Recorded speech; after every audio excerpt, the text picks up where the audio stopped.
दाल भात भुजिया परे आलू का फ्राई है दोस्तों, बहुत टेस्टी लगता है।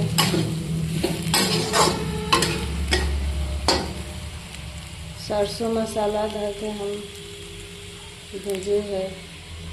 तो प्लीज़ दोस्तों वीडियो अच्छा लगे तो लाइक सब्सक्राइब शेयर कमेंट करना प्लीज़, सपोर्ट कीजिए। छोटा ही कैरेक्टर से तो बड़ा क्रिएटर बना जाता है। प्लीज़ दोस्तों हमें भी सपोर्ट कीजिए प्लीज़।